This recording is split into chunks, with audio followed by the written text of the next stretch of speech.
بسم اللہ الرحمن الرحیم۔ شروع کرتی ہوں اللہ کے نام سے جو نہایت مہربان بڑے رحم والے ہی۔ بے شک ہم نے آپ کو ایک کھلم کھلا فتح دی تاکہ اللہ تعالیٰ آپ کے سب اگلی پچھلی خطائیں معاف فرما دے اور آپ پر اپنے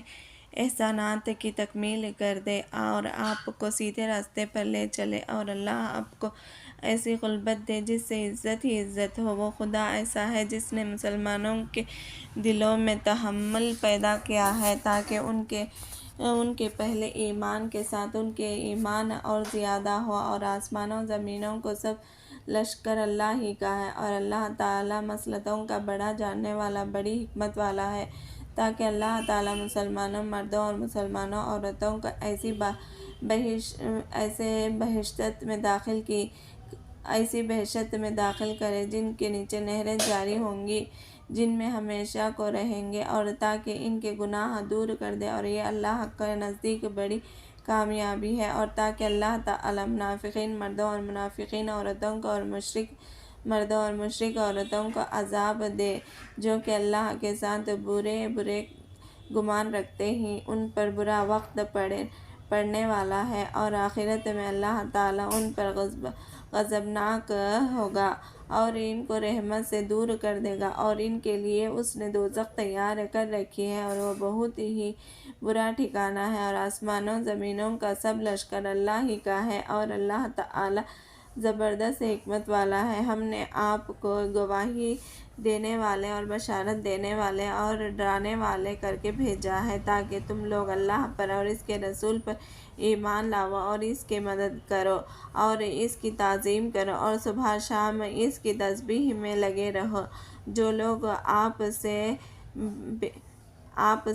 بیعت کر رہے ہیں تو وہ واقعے میں اللہ تعالیٰ سے بیعت کر رہے ہیں، خدا کے ہاتھوں ان کے ہاتھ پر ہے۔ پھر بعد بیعت کے جو شخص عہد توڑے گا اس کو عہد توڑنے کا بال اس پر پڑے گا، اور جو شخص اس بات پر پورا کرے گا جس میں بیعت میں خدا سے عہد کیا ہے، سو ان قریب خدا اس کو بڑا اجر دے گا۔ جو دیہاتی پیچھے رہ گئے وہ ان قریب آپ سے کہیں گے کہ ہم کو ہمارے مال و اہل نے فرصت نہ لینے دی، سو ہمارے لیے اس کوتاہی کی معافی کی دعا مانگنا۔ یہ لوگ اپنی زبان سے وہ باتیں کہتے ہیں جو ان کے دل میں نہیں ہے۔ آپ کہہ دیجئے کہ سو وہ کون ہے جو خدا کے سامنے تمہارے لیے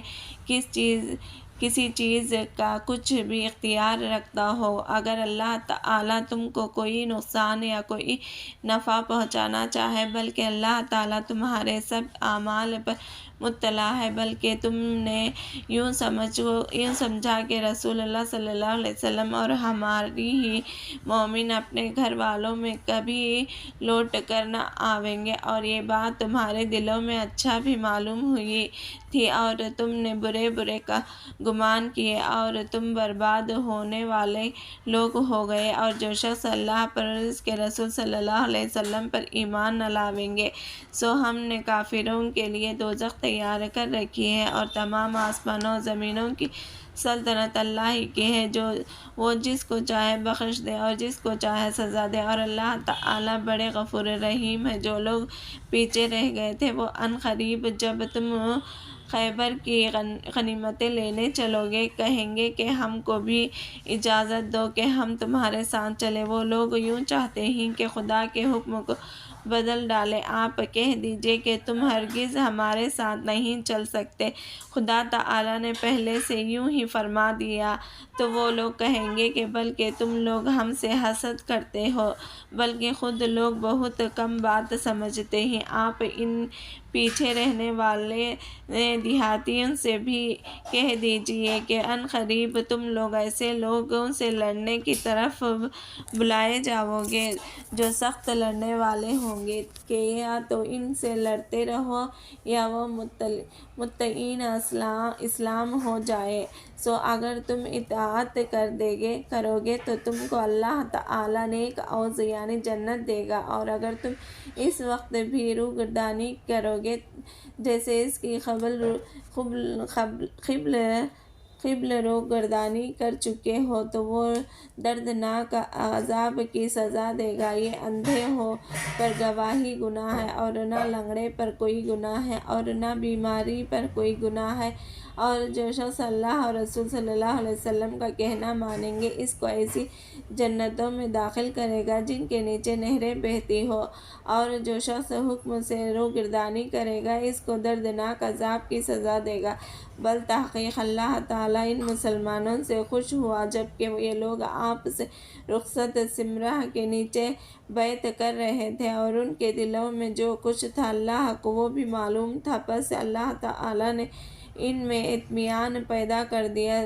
اور ان کو ایک لگتے ہاتھ فتح دے دی، اور اس فتح میں بہت سے غنیمتیں بھی دیں جن کو یہ لوگ لے رہے ہیں، اور اللہ تعالیٰ بڑا زبردست بڑا حکمت والا ہے۔ اللہ تعالیٰ نے تم سے اور بھی بہت سے غنیمتوں کا وعدہ کر رکھا ہے جن کو تم لوگ سو زبردست تم کو یہ دے دی ہے، اور لوگوں کے ہاتھ تم سے روک دیے، اور تاکہ یہ واقعی اہل ایمان کے لیے ایک نمونہ ہو جائے، اور تاکہ تم کو ایک سیدھی سڑک پر ڈال دے۔ اور ایک فتح اور بھی ہے جو تمہارے قابو میں نہیں آئی، خدا تعالیٰ اس کو احتیاط میں لیے ہوئے ہے، اور اللہ تعالیٰ ہر چیز پر قادر ہے۔ اور اگر تم سے ایک کافر لڑتے تو ضرور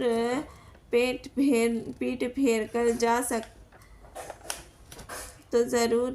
پھیر کر بھاگتے پھرنا، ان کو کوئی یار ملتا اور نہ مددگار۔ اللہ تعالیٰ نے کفار کے لیے یہی دستور کر رکھا ہے جو پہلے سے چلا آتا ہے، اور آپ خدا کے دستور میں رد بدل نہ پاؤ گے، اور وہ ایسا ہے کہ اس نے ان کے ہاتھ تم سے یعنی تمہارے قتل سے اور تمہارے ہاتھ ان کے قتل سے عین محکمہ کے قریب میں روک دیے، بعد اس کے کہ تم کو ان پر قابو دے دیا تھا، اور اللہ تعالیٰ تمہارے کاموں کو دیکھ رہا ہے۔ اور یہ لوگ ہی جنہوں نے کفر کیا اور تم کو مسجد الحرام سے روکا، اور یہ وہ لوگ ہیں جنہوں نے کفر کیا اور تم کو مسجد حرم سے روکا، اور نئے سے قربانی کے جانور کو جو رکا ہوا رہ گیا اس کو موقع میں پیچھے سے روکا۔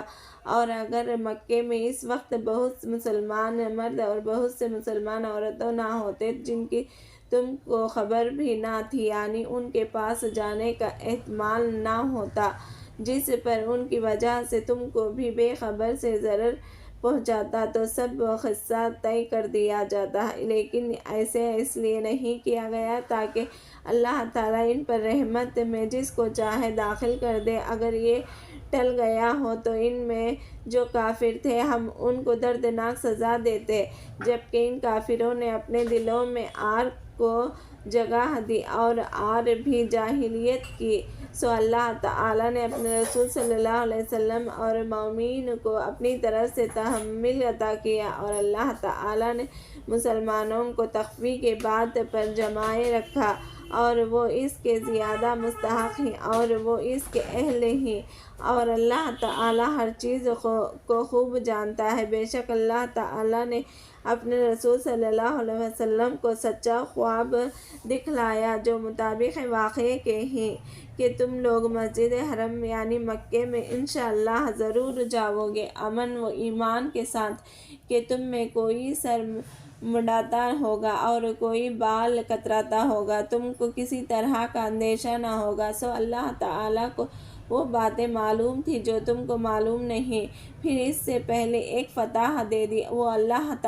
ایسا ہے کہ اس نے اپنے رسول صلی اللہ علیہ وسلم کو ہدایت دی اور سچا دین یعنی اسلام دے کر دنیا میں بھیجا ہے تاکہ اس کو تمام دنیاوی پر غائب کرے، اور اللہ کافی گواہ ہے محمد صلی اللہ علیہ وسلم کے رسول ہی،